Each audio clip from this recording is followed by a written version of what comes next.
নমস্কার, আদাব। আমি রফিক শেখ, ওয়েস্ট বেঙ্গল, ইন্ডিয়া থেকে বলছি, পার্ট অফ ওয়ান প্যাসিভ। আমি ওয়ান প্যাসিভের এক গর্বিত ফাউন্ডার। সর্বপ্রথমে জানাই আমাদের সিও অ্যাশমুফারের স্যারকে অসংখ্য অসংখ্য ধন্যবাদ।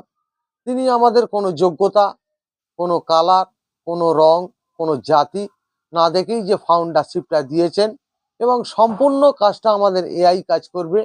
আমরা শুধু অ্যাশমুফারের সাথে সঙ্গ দেবো, অ্যাশমুফারের সাথে থাকবো। সেখান থেকে কিন্তু আমরা একটা বড় সম্মানের জায়গা তৈরি করতে পারবো এবং এখান থেকে আমরা একটা আর্নিং তৈরি করতে পারবো। সেই অ্যাশমুফারের স্যারকে অসংখ্য অসংখ্য ধন্যবাদ জানাই কপি চলপাল্টার মেন্টর গৌতম নস্করকে।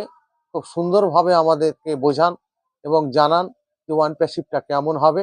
তাই ওয়ান প্যাসিভটা কেমন হবে, প্রতিটি ফাউন্ডারদের উদ্দেশ্যে আমি বলছি যে ওয়ান প্যাসিভের মডেলটা কেমন হবে আর কত সুন্দর হবে, কত সুন্দর নীতি আদর্শ হবে। সেটা আমি ওয়ান প্যাসিভের যে কালচার, নীতি আদর্শ, সেটা আমি ছন্দের মাধ্যমে দু চার কথা বলছি যে ওয়ান প্যাসিভটা কেমন হবে। ওয়ান প্যাসিভ কোম্পানিটাই অন্য মডেল অ্যাশমুফারেই বলছে, জাদুর মতো খেলাই হবে, সারা পৃথিবী জানছে। নতুন নতুন ভাষা নিয়েই করব আমরা কাজ, সারা পৃথিবী দেখবে আমাদের ওয়ান প্যাসিভের রাজ। অনেক ভাষাই আছে আমাদের, বলবো সবার কাছে, 50টাই প্রোডাক্ট নিয়েই ওয়ান প্যাসিভ আজ নামছে। কারোর সাথে আমাদের কিন্তু কম্পিটিশন নাই, নতুন মডেলের কাছেই কিন্তু কেউ পাবে নাই ঠাঁই।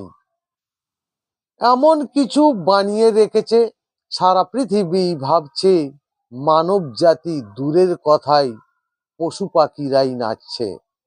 নাচবে সবাই মানব জাতি, হাসবে সবাই মুখে, কালো ছাওয়াটাই সরেই যাবে সমুদ্রের নিচে। ভাবনা চিন্তা বড়ই করেছি, সফল হয়েছি আমি, সারা পৃথিবীর নতুন ভাষা ওয়ান প্যাসিভ আজ তুমি। কত সুন্দর নীতি আদর্শ, অ্যাশমুফারের কথা, ভালোই বন্ধু পেয়েছি আমরা, লিখেছি অনেক কিন্তু কবিতা। অ্যাশমুফারে ধন্যবাদ। ওয়ান প্যাসিভ জিন্দাবাদ। আপনাদের যদি ভালো লেগে থাকে, লাইক কমেন্ট শেয়ার করুন। ধন্যবাদ।